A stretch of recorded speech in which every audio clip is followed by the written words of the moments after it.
Gary Williams here. Some friends of mine are making a difference in the community, and one of the ways they're doing that is helping to sponsor this podcast. Petrocelli Homes Realty Group is a boutique brokerage service located in downtown Niles. They offer a personal and intentional touch to the home buying and selling market. They take the time to learn each client's story, much like this podcast, because to them, the first step in linking buyers to the home of their dreams starts with understanding and a great deal of trust. John and Jennifer Petrocelli have had the honor of helping countless buyers and sellers make effective real estate decisions to plant their roots, raise their families, expand their wealth, or simply relax and retire. So if what I've described is what you might be looking for in a realtor, I suggest getting in touch with Petrocelli Homes on Niles Boulevard in downtown Niles. Now, coming to you straight from Fremont, California, this is the Fremont Podcast, dedicated to telling the stories of the past and present of the people and places of the city of Fremont, one conversation at a time. Now, here's your host, Ricky B. Hello, Fremont. You are listening to episode number 27 of the Fremont Podcast.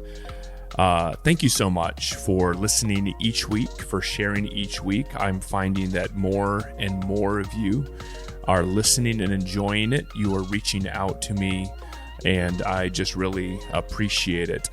There's a couple things that I wanted to share with you on this episode before we get into our interview.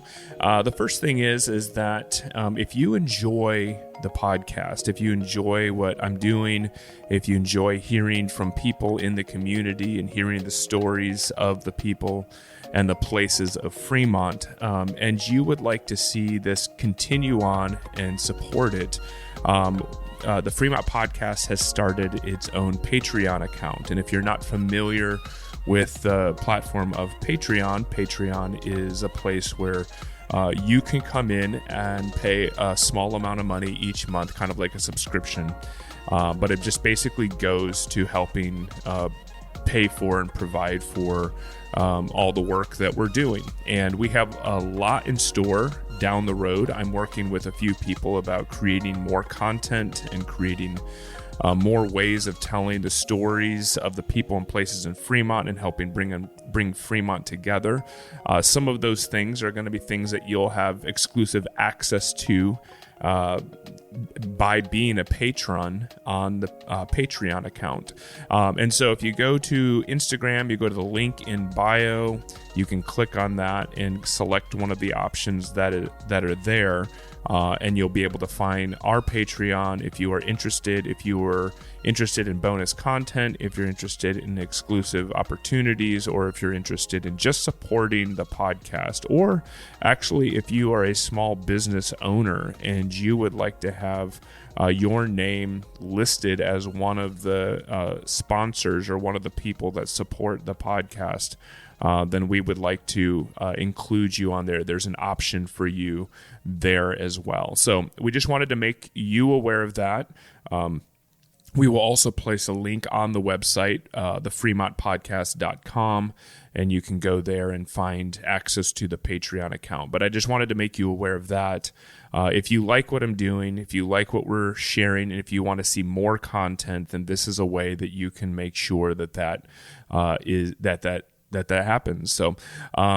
So I wanted to let you know about that. Also, I have been working with a friend, a listener who has reached out, and he has provided some access and curated some moments in Fremont history for us to listen to as well. This is something that I think is really special, and we hope to do more of in the future. A lot of you that I have talked to who've expressed things that you would like to hear on the podcast have talked about wanting to hear more about Fremont's history. And although I have a number of people that I've already connected with that are excited and ready to share about the history of Fremont and be able to tell their stories or their family stories on here, there are archived audio histories that we have access to. And we would like to begin by just giving you a quick blurb of one of these archived audio files. One thing that I do want to say before I share this clip with you is that we learn from our history. If you go back to the episode where I interviewed Bill and Sharon of the Tri-City Voice, one of the things that Bill talks about in that episode is he talks about learning our history, learning the history about where we live. And there are good things about where we live.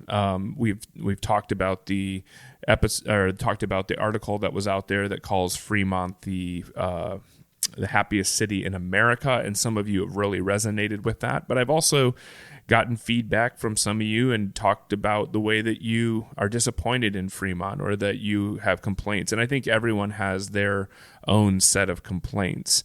And so as we consider our history and what we're doing as a city, as a community, I think it's really important for us to consider how we can make our city better. And so this clip that I'm going to share with you now was something that was curated and put together for us to listen to and to consider, to have a glimpse into our past, but hopefully it encourages us to make a better future for us, for our kids, for the generations to come. Following the audio clip that you will hear is my interview with a new friend, someone who grew up here in Niles and is using his skills and his passion to make Niles a better place. And so I'm excited for you to hear that interview, but before we do, here is a recorded moment in Fremont history.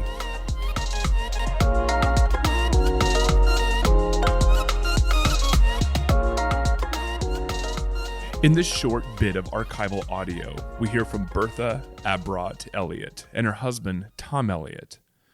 In 1912, Tom was a blacksmith for the S&A Films Manufacturing Company in Niles, California. Prior to marriage, Bertha spent time in Niles and often helped her mother, who rented rooms to the studio film crew. After marriage, the couple moved to Niles. Bertha was also a film extra in a few S&A films. This tape is from an oral history recording made by Philip Holmes and is archived online by the Washington Township Museum of Local History located in Fremont. Be warned.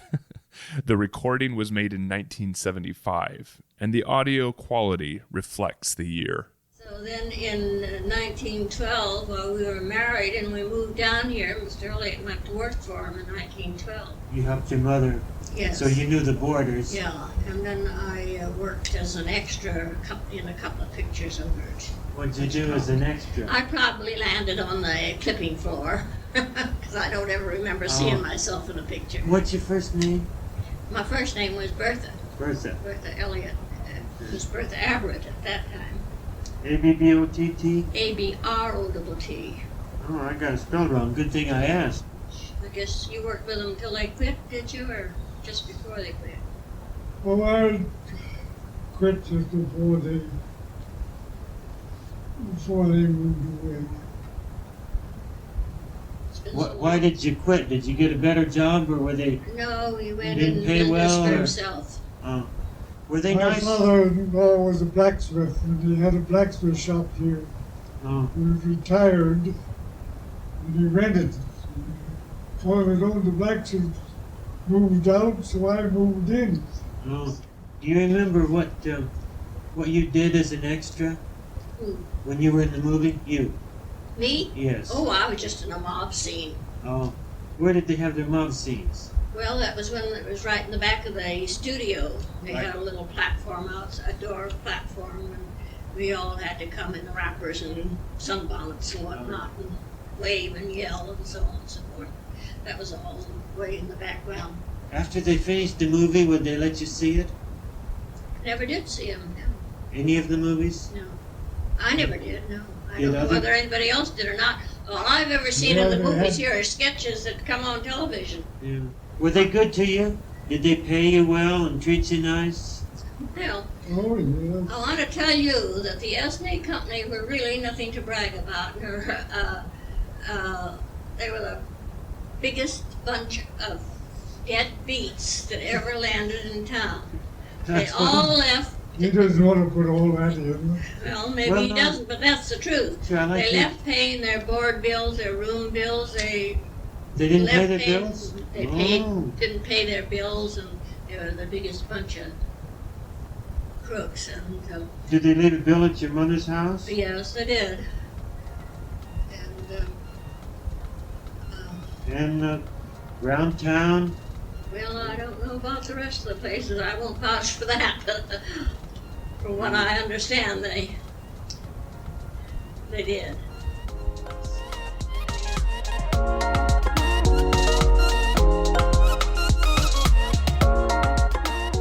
Well, I'm excited to have Ken with me. Ken is somebody that I met here in Niles. I was actually doing the episode with the Niles Candle Company just down the street, and they were getting ready to move in to have their grand opening for the Niles Candle Company, and they needed a sign for the shop, and so they had the local sign.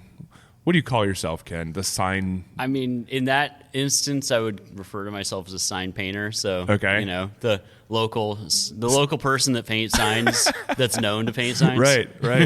So I met Ken because he was finishing up their sign at their candle company. And the cool thing is that you have probably seen Ken's work all over the place, all over Niles. If you've been down to Niles, at least down to Niles, then you have seen his work down here. And then he paints, and we'll talk about this in just a minute, but he paints stuff even around the world. And so that's a really, really cool thing. So anyway, I have Cool Hand Ken, as he is known on his Instagram handle. Oh boy. And now I have him in my phone as Cool Hand Ken. Well, yeah. Welcome, Ken. It's good thank to you. have you. Thanks for having me there. Yeah, I guess if you're at all interested, I could give you the origin of that.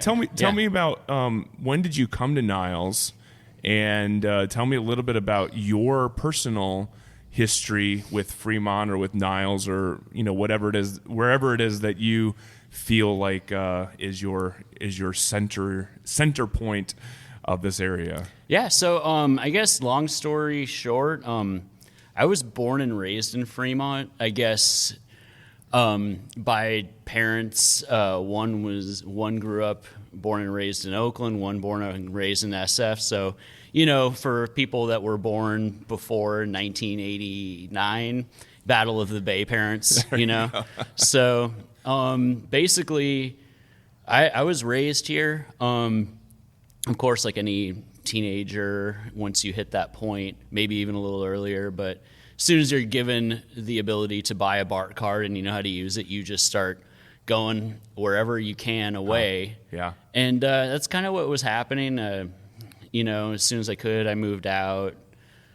So you were born here then in Fremont, or I mean, I was technically born in Hayward. Okay. But, Yeah. It's the same. Same. It's the same, but not the same. There you Okay, go. Fremont. But yeah, pretty much grew up here. Went to Washington. I don't know.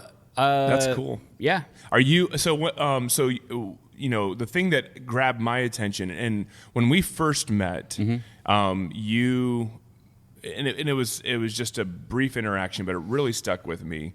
That you were finishing up hand painting the sign out in front of the Niles Candle Company, and then while we were talking, I don't know if it was you, or I can't remember who else was in that conversation, but they pointed out that you had painted other signs in Fremont, and in Niles, and one of the things that you told me was that when you were a kid, you remember seeing people paint signs here in Niles. So, absolutely. How did you get into sign painting? And are you just a sign painter? How did you get into this? And what inspired you to pursue this this really, really cool vocation, I guess, if you will. Well, I appreciate you narrowing my focus in on my origin story in Fremont because it can go everywhere. Oh. But so with that said, I think around the time my grandmother on my mom's side was, later in life after all the kids moved out, she began picking up oil painting. So I kind of grew up visiting my grandma, staying over there and watching her paint. So, that kind of stuck with me. Fast forward, I'm kind of always around Niles on my skateboard or my, walking around or whatever, just because it's the closest thing that isn't a suburban landscape to, where I lived. And I just was always intrigued by the charm of this place. And just, the history involved in all of these buildings. And I would just kind of pay attention to, the ornamentations, oh, look, that place got a new paint job. That place, looks like it has a new siding. Oh, look, like that place is dilapidated. And I would notice these signs, and I think that comes from around age 13, 14, I really got into skateboarding. It was my source. It was basically, how a parent gives their kid a bicycle and it's basically the key to the city. Right. So for me, the skateboard did that. But also what also did that was the key to creativity for me was a skateboard, because you go into a shop and it's like an art gallery, right? You see all of these graphics that are individualized to the pro or the company, and every company has its own sort of like message. It's the 90s, so it's a little dicey with the messages, but let's not get into that. But anyway, I just started really zeroing in for some reason on letter forms, logos, and just illustration styles. And specifically, like Think skateboards really stuck out to me. And I think that was because like Mike Giant, he was this legendary graffiti guy in SF that was doing these super wild color graphics, letter forms. That always stuck with me because at the station in Fremont, which was the local skate shop, they always had like a good representation of Think boards there for one reason or another. So I want to ask you something real quick before we go further down that the topic of getting into painting and stuff. It seems that Fremont is a hub for skateboarding. Or maybe it's the Bay Area. Maybe I'm just not in the skateboard world. But it seems to me that, I don't see it a lot. Now, my son and I, we used to go hang out at the skateboard park over at Lake Elizabeth, and we would watch achievement of the youth. Yes. Yeah. But it just seems like skateboarding is a big part of this kind of like underculture of Fremont. Is that true? I mean, is that what you would say? So I would say, first of all, skateboarding is a source, right? It gets you into a lot of very positive, great things if you have kind of like the decoder ring to get through, right? But I've always seen, based off of my own experience, Fremont's kind of this, it's a vector point for a lot of cultural things in other areas. But then for instance, San Jose, I have friends in San Jose I've loved and have grown up with in skateboarding, in art, all this stuff. SF, Oakland, Berkeley, Peninsula sometimes. But it's this vector point because of its location where I would say, from my experience and my friends' experience, we would go to these cool places, see cool things, come back, and kind of report back to our friends, and this is the 90s to where it's like there's no internet, so it's like you just show up in junior high one day. And you're talking about and you're showing up in junior high with a Green Day shirt before Dookie drops, and people are like, what the heck is Green Day? And you're like, I don't know, I saw them at the Berkeley Square and they were kind of cool, and the t-shirt was like $5, and then like the next year everybody has a Green Day shirt. So it's like, I guess this is like a abstract way of saying that Fremont's always been like kind of a vector point for sharing cultural things. That's awesome. Yeah, that's very cool. So you started becoming interested in illustrations, graphics, typology and stuff, first of all, at a skate shop. Yeah, which I must say again was a Fremont skate shop called The Station. And basically, so I had that like embedded in my head in a sort of subconscious, openly conscious way. And so back to Niles. I'd be in Niles. I'd pay attention to these signs because it's the 90s. There is a open-faced clash that hand-painted signs is losing badly, which is the vinyl sign and the digital print sign. Right. And anyway, I really started taking notice on these signs that didn't look like the other signs. You know, you're like, okay, well, that sign like obviously looks like a sign. That also looks like, you know, something you see on a Starbucks window. Wait, why does that one have like a cool outline and drop shadow? And like the hot water heater looks like it's aching. I'm referring to Gary Mills's truck, by the way. I love that thing. Yeah. But, So I would look around and, you know, at the time Niles still had like, I mean, it still does, but it, you know, it had like a pretty heavy biker presence, which also has like an overlap in the sign world, hand painted pinstriping and whatnot. So I'd see all these like hand painted signs that would say these things, and I'm like, what? Did that just say don't drop a scab in my shop? You know, just really like dicey, fun things. That's awesome. You know, pithy remarks. And anyway, I started noticing that about 10 years later, after I would say the first time I noticed hand-painted signs in Niles, I'm going to a show in SF at Slim's, and I parked on Harrison Street, turned on to walk around 11th, and on the corner of 11th and Harrison, there is this tiny little like one-window glass door shop, and it's late at night, and I see someone in there. This person is painting a sign, and I'm like, what is happening? Wow. I mean, and I look, and the whole window display is just like a hodgepodge of different like signs and varying finished forms, and I'm like, New Bohemia Signs. I'm gonna remember this forever. Yeah. And so every time I'd go to see a show at Slim's or somewhere around there, I would kind of look in the window and see if see if I could identify something new. And then I started really paying more attention because like, oh, sign painting actually exists. Still, it's not this like this thing hung up in antiques in this antiquarian world that like I see every day. Yeah. And I just paid attention to that, and I don't know. Fast forward to a couple years later, I'm at an art show. I meet the guy that I saw at that. Oh, for real? This is how these things work, That's right? awesome. Yeah. And I started talking to him. I was like, hey, you know, he turns out he's a skateboarder. The Potrero del Sol skate park in SF had just opened up. He lived near there, so we started skating together, and I'd be like, can I like come by, like, you know, sweep your floors or something like that? And, you know, he'd be like, oh, we sweep our own floors, but you're very welcome to come by. And I'm like, wait, like, I don't have to like, quote unquote, pay my dues to come in here? And he's like, no, man, like, just come by. And, you know, the rest is history. That's like awesome. Somebody went somewhere, I took that person's spot. In 6 months, another person was planning to leave, so I had like a fast track in 6 months of having to learn like fill the spot of like a 5-year plus sign painter. Yeah. And I was just in Oakland and SF at that point. That's awesome. Yeah. Well, you know, it's interesting to me because, and I know that you probably have what I would imagine to be a pretty strong opinion about this, but you know, I'll leave it up to you to share that. But you know, it's interesting because everything is fast-tracked these days. Everything is streamlined.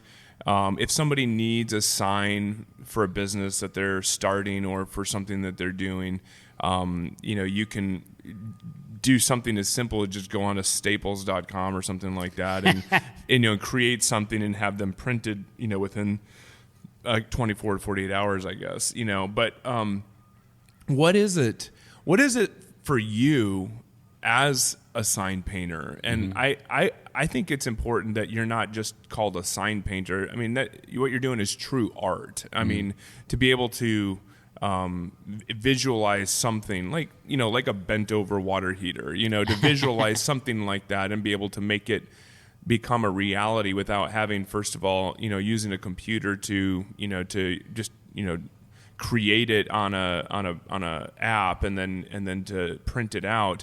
But I mean, you're doing everything by hand. I mean, what is it that would make a person want to hire you, or what is it about what you do that gives you pride in what you do? That you know, I would think that maybe you also spend your time looking over your shoulder and say, when am I going to be replaced by the graphics and stuff like that? Like, what gives you confidence in what you do? What gives you a love for what you do?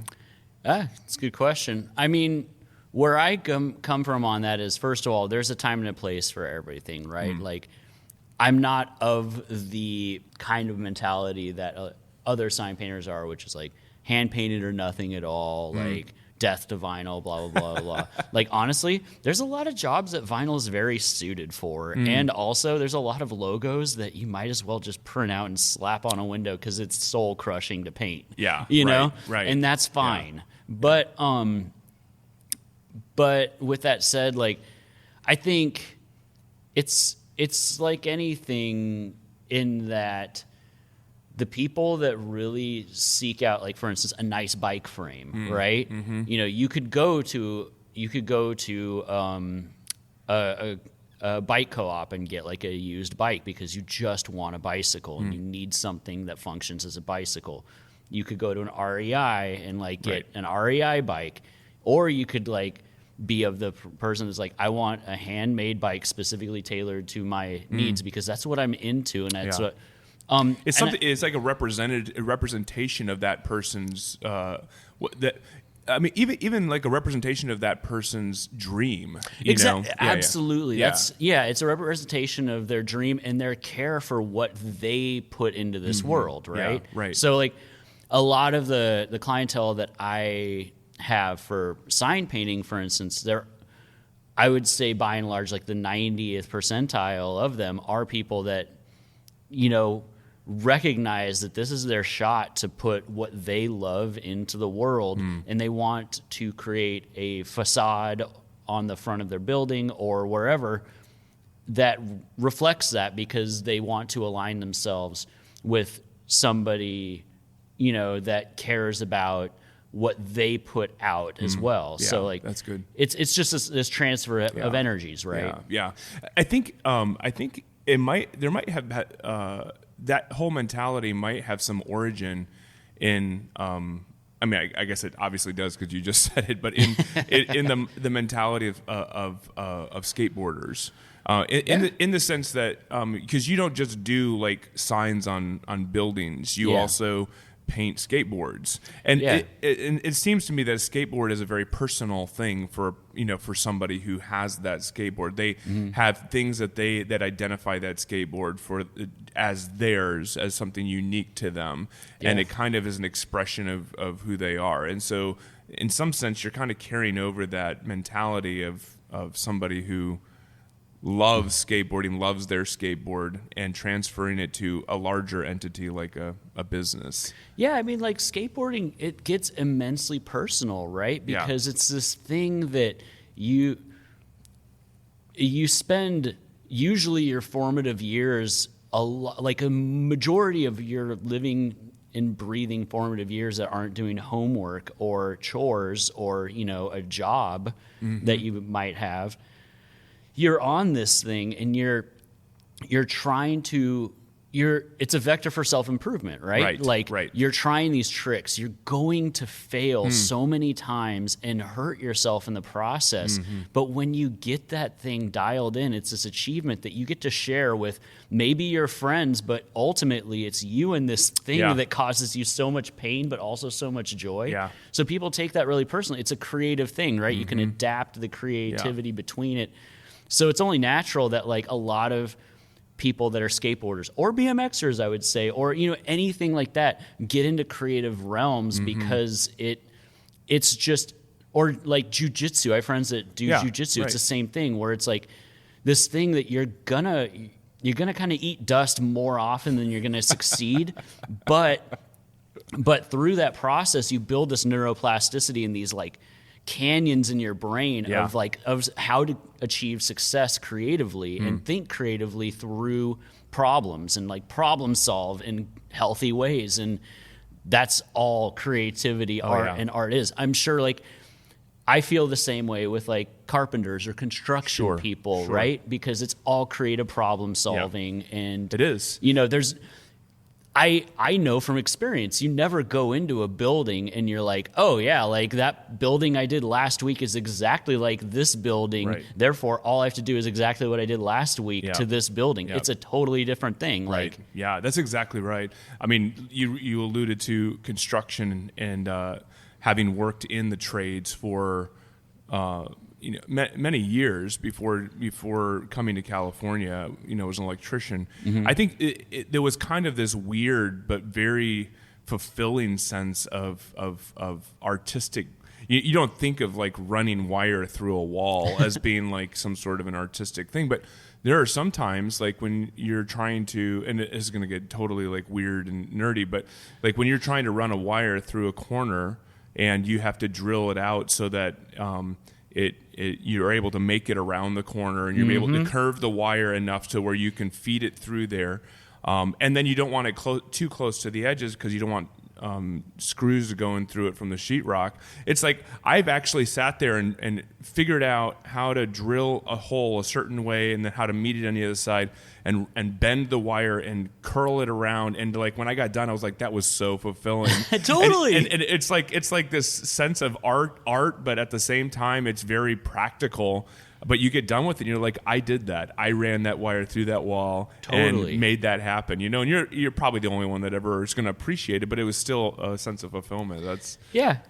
It's like sign painting when you're like, oh yeah, like that serif on that particular letter on that particular part of that particular stucco wall really, really was a challenge, but I got through it. Yeah, it's kind of... Yeah, I made it happen, yeah. It's like looking at that flying A, like that surface was so rough. Oh, yeah. But I look at it every day and I'm like, or every time I ride my bike by it, I'm like, we got through that, And for a majority of that signage, I had my friend Andrew help me, who he moved to Rhode Island recently, and but he was on scaffolding with me helping, and it was just so cool to be able to share something like that, with a friend of yours, right? That's cool. That's the other thing too, is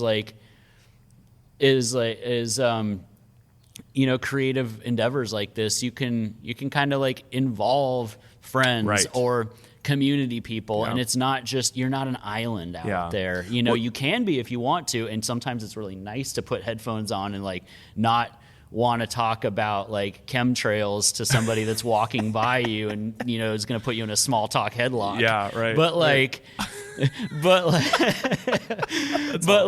you get to choose your own adventure. Yeah, absolutely. Well, I think that is cool too, and that is I want to spend another half hour with you sometime, and I want to walk through Niles. And I want to see the cool hand Ken art gallery in Niles, because I want to see the signs that you specifically painted. I mean, it's not a whole bunch, but it's enough to talk about. Yeah. And then what I would really like to do is involve because there's still existing signs that I remember from when I was young that I can point out and, just kind of... As ones that inspired you. Yeah, and give you backstories on...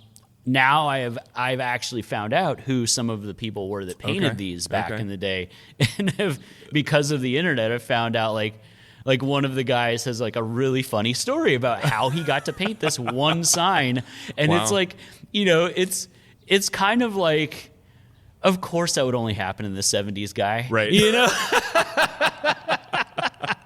That's awesome. Yeah, so I mean, it's awesome. great. Yeah. Well, I want to do that sometime, but I think that it's really... How many signs do you think you've painted in Niles? Let's see here. We got Flying A, Candle Company. You did Balin Bikes as well, right? Yeah, Balin Bikes. And you just did the antique shop one on the corner. Yeah. And then the other antique shop, and then Pretty Nails. So, half a dozen. Yes. Yeah, something of that 10, nature. Something like that. Yeah, and always trying to do more. Sure. It's always an interesting thing too, because when you're painting signs, like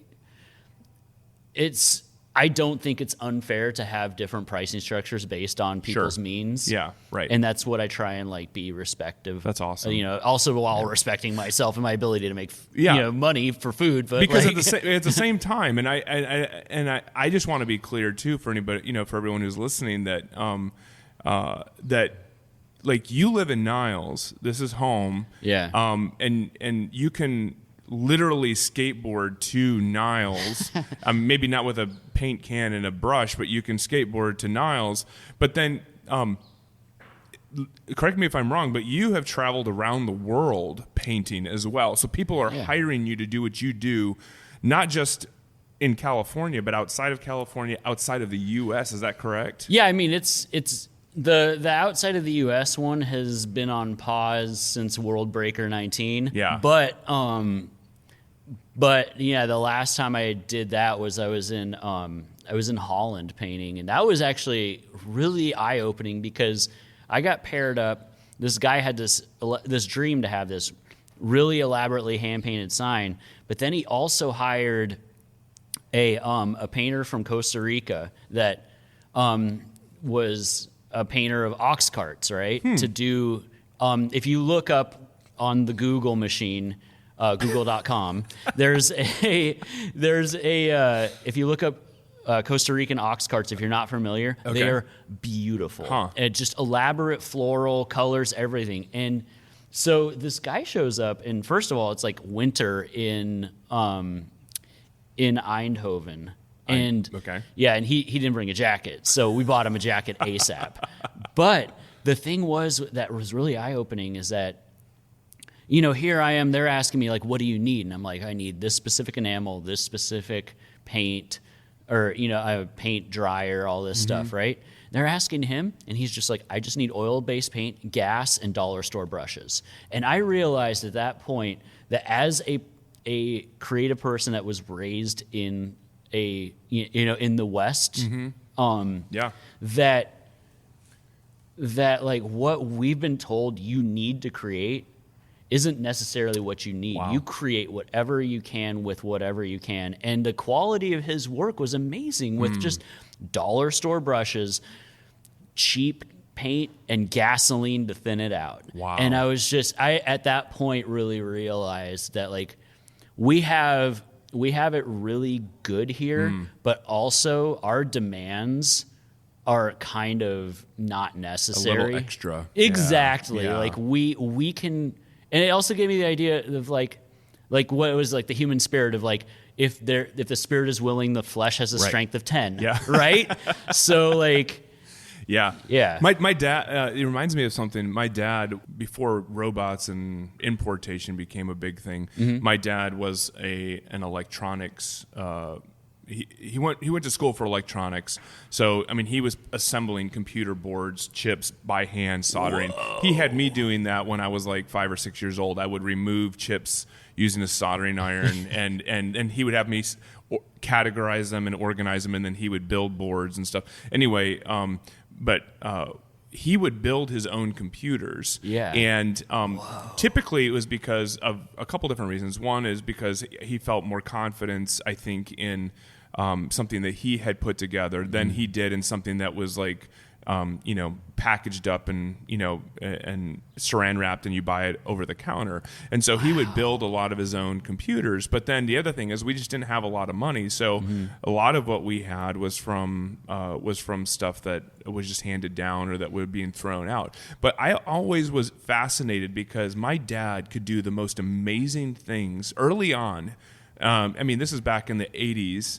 And I'm sure my dad had computers before that, but back in the early 80s, my dad could do the most amazing things on these computers that look like these tanks that he had built.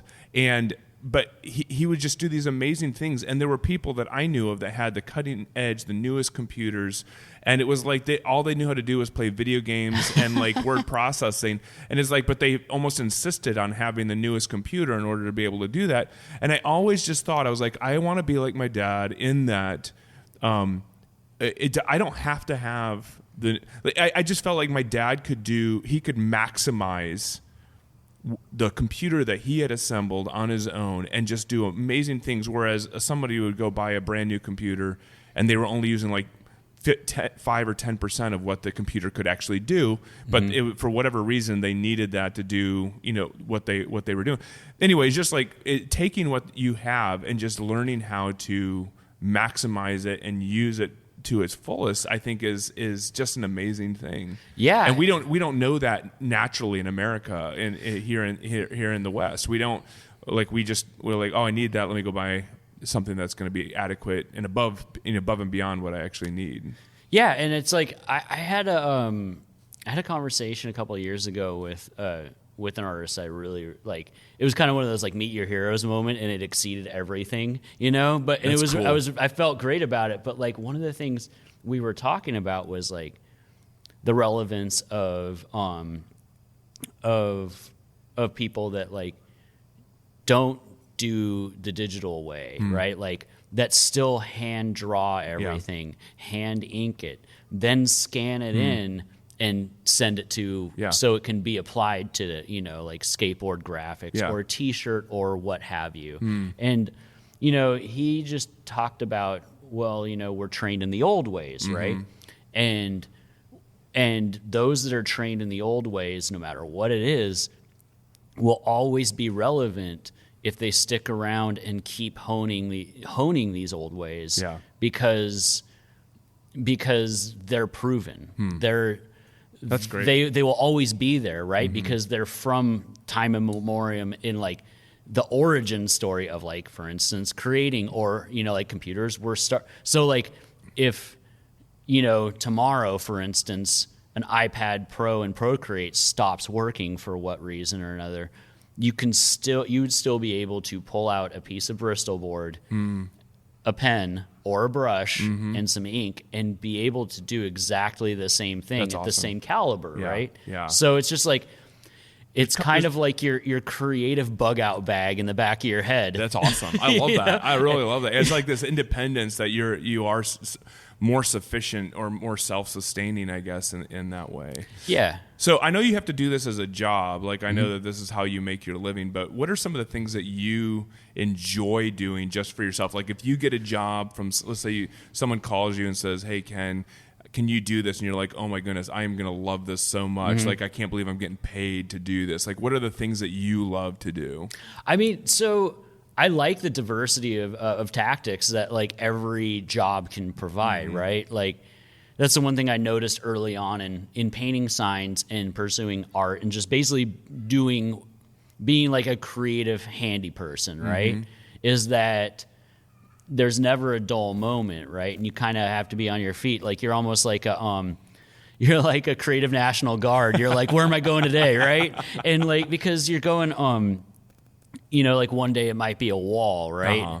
And that's going to be like a 2-week job. Yeah. And then the other one, you know, after you finish that, you're on a window laying gold leaf. And another one after that, like an example is, you know, it's kind of like we're still working. Like a lot of us a lot of people I know right now are still working through like kind of a creative, like rough patch because of we've all been occurring, you know, having like restaurant business. Sure. It's all affecting a lot. Everybody, yeah. right? A lot of stuff is shutting down, or a lot of things, the budgets are tightening or whatever, inflation. Exactly. But so, you know, I got this call from the skateboard company that I've worked with for a number of years now. And they were like, oh yeah, we'd like some graphics. So, you know, I just like locked myself up in my studio for like a few days and just listened to music, listened to podcasts, and just pumped out the graphics. And I was just like, wow, like I got to be in my own little zone, get a little stir crazy by the end of it. But now like the next thing, like for instance, today after this, I have my bicycle front rack loaded up, and I'm going to San Leandro to paint something really quick, then to SF to paint something really quick. Then I go home, and it's just like a totally different than what I had been experiencing the past 3 days. That's awesome. So that's really cool. I'd say like, in answer to your question, what I really like doing depends on my mood, right?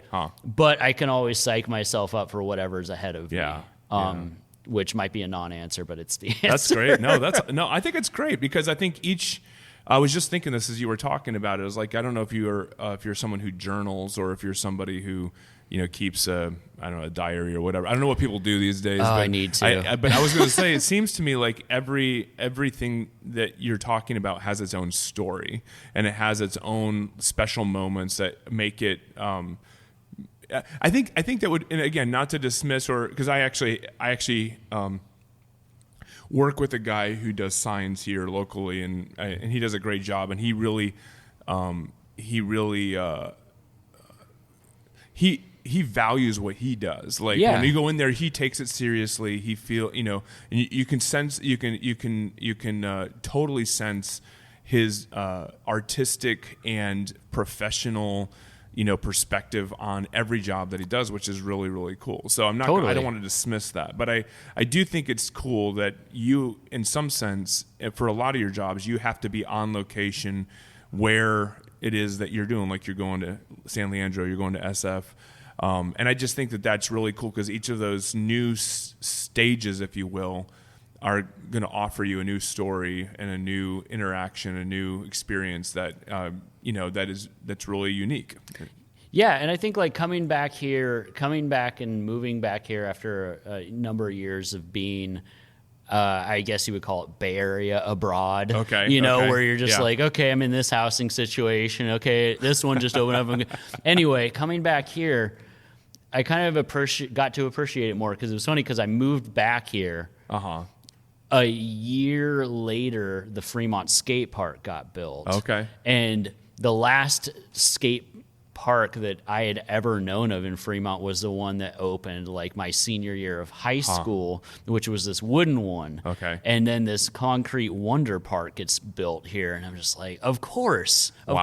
Perfect timing. But it's just like, I kind of like began to really appreciate this place as a place of like, it's a really great place for recreation. Sure. Which recreation breeds, at least for me, like creative. Right. It just cracks my head open for anything creative. So like, for instance, if I'm feeling a little stifled and I can budget it time-wise, I'm going to go hike up into Vargas Plateau because it's right there.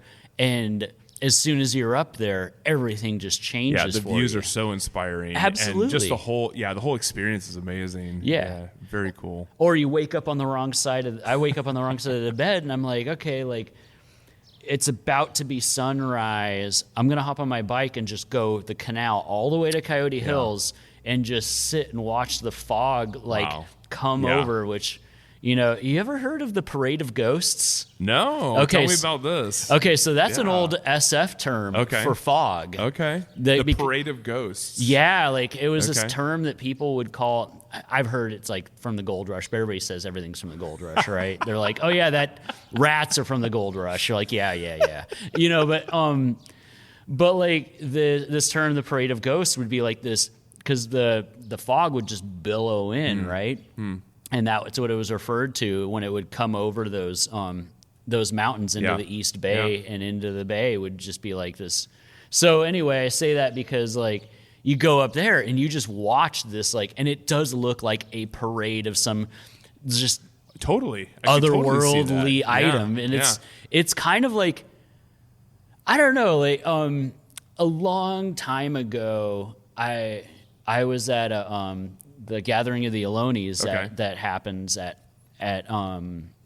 Coyote Hills. And I remember one of the elders was sharing this story and about him and his grandmother in line at a doing something at City Hall when City Hall was built on the fault line. That they tore down. But his grandma points out at the hills, and he goes, like grandmother draws straight with crooked lines, and it's just like that's the kind of thing, right? Like that we all kind of, if we accept things like that, it makes life a whole lot easier because you're like, oh yeah, like those hills are perfect. Everything around us is beautiful, the natural landscape, right? But it's not crooked. It's not, it's not straight. It's not like, it's not produced in a hermetically sealed perfect bag like the computer, right? It's handmade. Exactly. It's handmade. That's awesome. I heard of a saying, and maybe it's more popular than I realized, but I heard it this last week that said, if everything is imperfect, then it's perfect. Absolutely. Absolutely. And that's like, that's one of the artists that really like kind of got me into sign painting as an art form instead of like a trade, more say, was like this artist, she's no longer with us, but Margaret Kilgallen, and that was her whole deal, was that the handmade imperfections is what is what makes life worth living is to, to kind of like when you're painting, you have a little hiccup in a line, you leave that there because that is kind of reflective of life in general, right? Right, so exactly. I guess tying it back to hand-painted signs, that's probably an appeal too, right? Because it's a story that you get to attach to your business because your business is going to go through things just like that. That's awesome. That's awesome. Well, Ken, I am so glad that you joined me today. And I actually want to get back together with you and do a tour of your gallery here down in Niles. Well, I think that would be awesome. And I'd love to hear the stories that you're familiar with of signs that were painted before you got into all of this. But thanks for making time for me, and thanks for being on the podcast. I love, last time we got together and talked, it was so inspiring, and I think every time I get to meet you, I feel like I don't know, this can maybe sound kind of weird, but I feel like one of those buildings that you painted, and that it's like you left your mark, and it's something that will always be there, at least be there for a while until maybe I can't remember life anymore. But it's good to meet you. Good to spend time talking with you. Appreciate you being on the podcast. Well, I really appreciate you sharing space with me, and I love having these conversations because you spend your time in front of things that don't talk back to you, so you got a lot internalized to share. That's right. That's great. That's great. Well, thanks, man. Thank you. Have a great day, and I hope your projects in San Leandro and SF go well today. Me too. Thank you. Special thanks to Andrew Cavette for curating our recorded moment in history. You've been listening to the Fremont Podcast. Be sure to subscribe wherever it is that you listen so you don't miss an episode. And if you're so inclined, leave a kind review so that others can find the podcast. To stay connected with us, you can find links to our social media and other content at thefremontpodcast.com. This episode was hosted, edited, and produced by Ricky B. Music provided through Soundstripe.com. I'm Gary Williams. Join us next week on the Fremont Podcast. Muggins Media.